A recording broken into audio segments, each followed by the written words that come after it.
এই বৃষ্টির দিনে এমন স্পেশাল ভুনা খিচুড়ি থাকলে আর অন্য কোনো কিছুর প্রয়োজন হবে না। তৈরি করাও একদমই সহজ।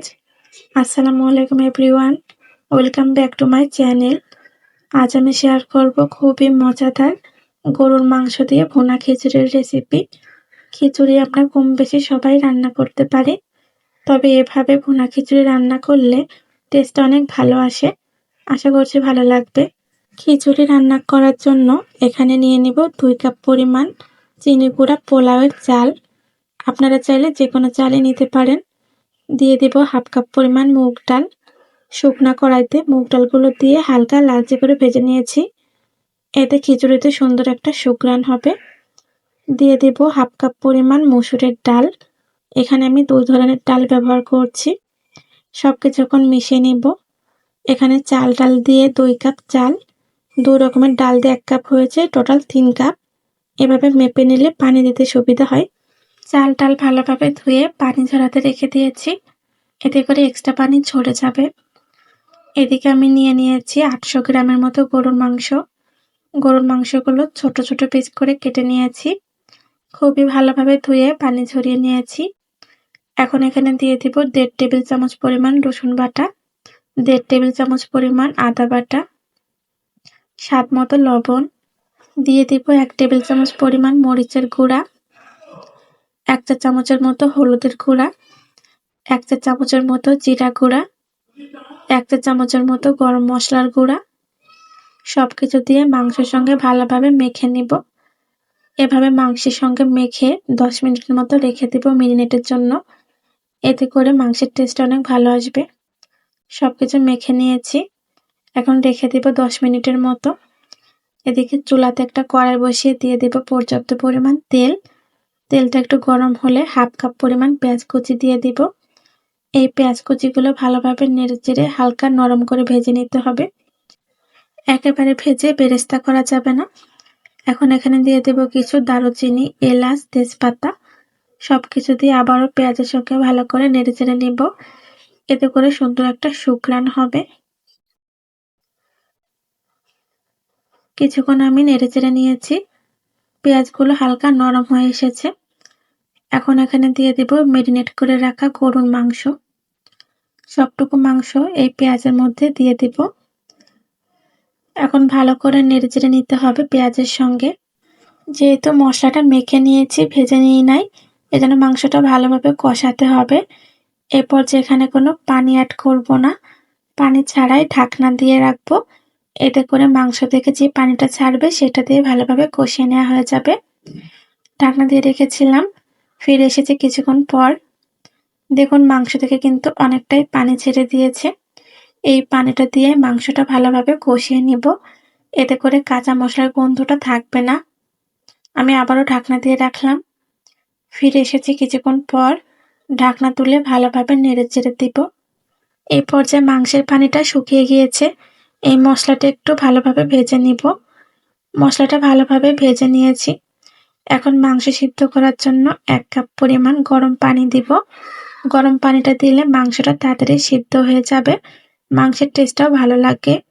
সবকিছু এখন ভালোভাবে নেড়েচেড়ে ঢাকনা দিয়ে রাখবো। এতে করে মাংসটা খুবই ভালোভাবে সিদ্ধ হয়ে যাবে। আমি ঢাকনা দিয়ে রাখছি, ফিরে এসেছি বেশ কিছুক্ষণ পর। এর মাঝে আমি কয়েকবার ঢাকনা তুলে নেড়েচেড়ে দিয়েছিলাম। চুলার জালটা মিডিয়াম হিটে রেখে মাংসটা ভালোভাবে সিদ্ধ করে নিয়েছি। দেখুন পানিটা কিন্তু শুকিয়ে গিয়েছে। এখন এমন একটা ছাঁকনি দিয়ে মাংসগুলো তুলে নিব। মাংসের যে মশলাটা কিছুটা আমি কড়াইতে রেখে দিব। এই মশলার সঙ্গে চালগুলো ভুনা করে নিব। এভাবে মাংসের মশলার মধ্যে চাল ডাল ভুনা করলে টেস্ট অনেক ভালো আসে। আমার কাছে অনেক সহজ মনে হয়, এজন্য এই পদ্ধতিতে খিচুড়ি রান্না করি। মশলা থেকে সব মাংস ভালোভাবে তুলে নেব।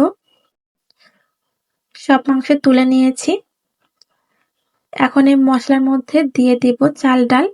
যে চাল ডাল আমি ভালোভাবে ধুয়ে পানি ঝরিয়ে নিয়েছিলাম, সবটুকু এখানে দিয়ে দিব। এই মশলার মধ্যে কিছুক্ষণ ভালোভাবে চাল ডাল একটু ভুনা করে নিতে হবে। এইভাবে চাল ডালটা ভুনা করে নিলে খিচুড়ির টেস্টটা কিন্তু অনেক ভালো আসে। অবশ্যই চুলার জালটা মিডিয়াম হিটে রেখে করবেন, তা নাহলে মশলাটা কিন্তু পুড়ে যাবে।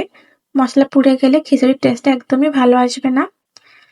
বেশ কিছুক্ষণ ধরে ভালোভাবে নেড়ে নিয়েছি। দেখুন সবকিছু ঝরঝরা হয়ে গিয়েছে, একটু পানি অবশিষ্ট নেই। এরপর যেখানে দিয়ে দেব কিছু পেঁয়াজ ও রসুন কুচি, সাথে কিছু আস্ত কাঁচামরিচ দিয়েছি। এভাবে আস্ত পেঁয়াজ, রসুন, কাঁচামরিচ দিলে খিচুড়ির টেস্টটা কিন্তু আরো ভালো আসে। এজন্য অবশ্যই এভাবে দিবেন। সবকিছু ভালোভাবে আমার ভেজে নেওয়া হয়ে গিয়েছে। দেখুন চালগুলো কিন্তু একদমই ঝরঝরা, একটু পানি নাই। এ পর্যায়ে এখানে আমি ৬ কাপ পরিমাণ গরম পানি দিয়ে দিব। যেহেতু চাল ডাল মিলে ৩ কাপ হয়েছিল, এজন্য ডাবল ৬ কাপ পানি দিয়েছি। যে পরিমাণ চাল ডাল দিবেন তার ডাবল পরিমাণ পানি দিলে খিচুড়িটা একদম পারফেক্ট হয় এবং ঝরঝরা হয়। এজন্য অবশ্যই যেকোনো কাপ মেপে চাল নেওয়ার চেষ্টা করবেন। এতে করে পানিটাও মেপে দিতে পারবেন। এখন এখানে দিয়ে দিয়েছি স্বাদ মতো লবণ। লবণটা একটু বুঝে দিবেন, যেহেতু মাংস রান্না করার সময় লবণ দিয়েছিলাম। এখন ঢাকনা দিয়ে রেখে দিব যতক্ষণ পর্যন্ত চাল ডাল মাখো মাখো না হয়। ফিরে এসেছি কিছুক্ষণ পর। পানিটা কিন্তু চাল ডালের গায়ে লেগে এসেছে। এ পর্যায়ে ভালোভাবে সবকিছু আরেকবার নেড়ে চেড়ে দিব। এ পর্যায়ে চুলার জালটা মিডিয়াম হিটে রেখে দিবেন। এখন কষিয়ে রাখা গরুর মাংস দিয়ে দিব। সবগুলো মাংস এখানে দিয়ে দিব। মাংস দিয়ে আবারও ভালোভাবে নেড়েচেড়ে মিশিয়ে দিতে হবে। আমার রেসিপিগুলো ভালো লাগলে আমার চ্যানেলটি সাবস্ক্রাইব করে সাথে থাকবেন। যারা ফেসবুক পেজ থেকে দেখছেন পেজটি ফলো দিয়ে রাখবেন। এতে নিত্য নতুন রেসিপি আপলোড দিলে আপনাদের কাছে পৌঁছে যাবে। সবকিছু ভালোভাবে নেড়েচেড়ে দিয়েছি। এখন চুলার জালটা একদমই মিডিয়াম লো হিটে করে ঢাকনা দিয়ে দিই। অবশ্যই এই পর্যায়ে চুলার জালটা লো হিটে রাখবেন। ফিরে এসেছি কিছুক্ষণ পর। ঢাকনা তুলে সবকিছু ভালোভাবে নেড়েচেড়ে দিব। এ পর্যায়ে চাল ডাল ভালোভাবে সিদ্ধ হয়ে গিয়েছে। দেখুন দেখতেও কিন্তু অনেকটা ঝরঝরা হয়েছে।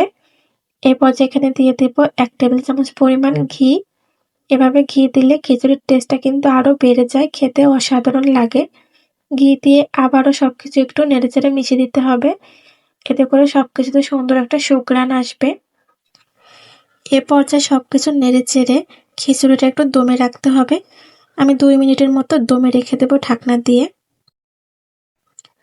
ফিরে এসেছি ২ মিনিট পর। ঢাকনা তুলে খিচুড়ি নেড়েচেড়ে দিব। দেখুন খিচুড়িটা কিন্তু একদমই পারফেক্ট হয়েছে। ঝরঝরা হয়েছে, সবকিছু ভালোভাবে সিদ্ধ হয়ে গিয়েছে। পানির পরিমাণটা সঠিকভাবে দিতে পারলে কিন্তু খিচুড়িটা একদমই ঝরঝরা হয়। দেখুন কতটা পারফেক্ট হয়েছে। এ পর্যায়ে খিচুড়ি পরিবেশন করে নিব। তৈরি হয়ে গেল খুবই মজাদার গরুর মাংস দিয়ে ভুনা খিচুড়ি। এই বৃষ্টির দিনে এমন ভুনা খিচুড়ি খেতে কিন্তু খুবই ভালো লাগে। আমার দেখানো প্রসেসে তৈরি করলে খিচুড়িগুলো এমন ঝরঝরে হবে, খেতেও অসাধারণ হবে। আজকের মতো এ পর্যন্তই। আবারও হাজির হব নিত্য নতুন রেসিপি নিয়ে। সবাই ভালো থাকবেন, সুস্থ থাকবেন। আল্লাহ হাফেজ।